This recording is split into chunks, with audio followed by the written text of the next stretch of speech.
Ngayon ay magluluto tayo ng lumpiang Shanghai. Ang kailangan lang natin ay wrapper, carrots, pork, garlic, at sibuyas.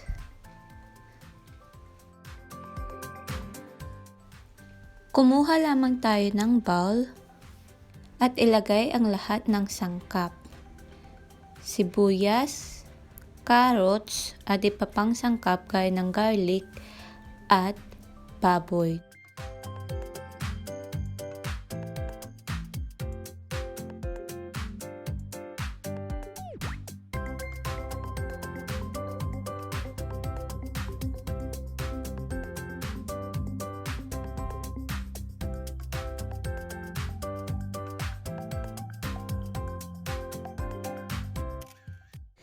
Kapag nailagay na natin ang lahat ng sangkap, haluin lamang ito ng maigi.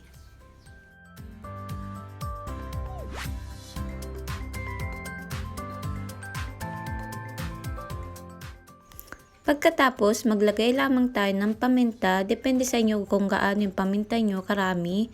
1 teaspoon ng asin kung gaano kayo kaalat magtimpla. At haluin lamang ito ng maigi.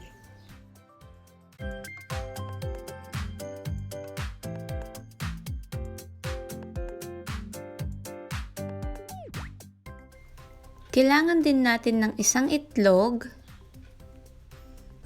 at kailangan din natin ng 2 tablespoon ng toyo or soy sauce.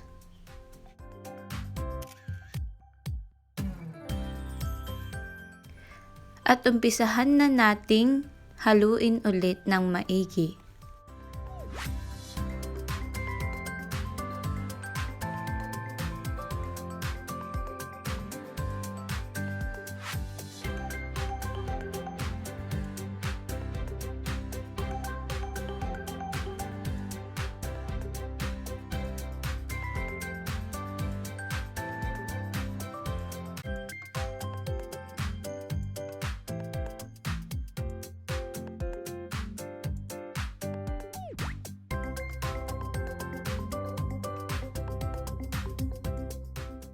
Kapag nahalo na natin maigi, iset aside lang natin at kunin na natin ang wrapper.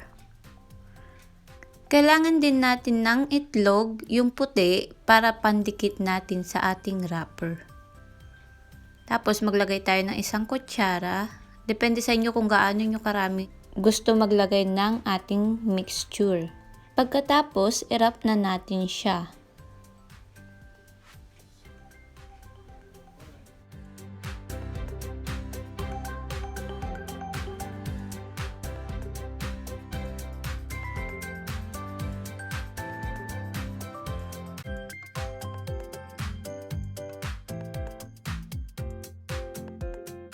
Ito yung puti ng itlog ng aking pinandidikit at gumawa pa kayo ng marami kung ilan yung pwede magawa sa mixture nyo.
Pagkatapos ng ating last wrapper, ito na lahat yung nagawa kong lumpia natin.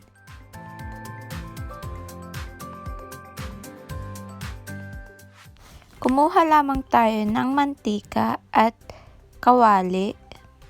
Pakuluin ito maigi at ilagay na natin ang lumpia. Prituhin natin itong mabuti. Kapag medyo nag-brown-brown na siya sa likod, ibaliktarin na natin.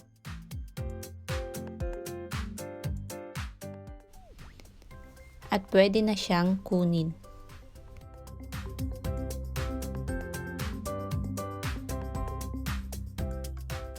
At ito na ang ating lumpia. Enjoy sa pagkain!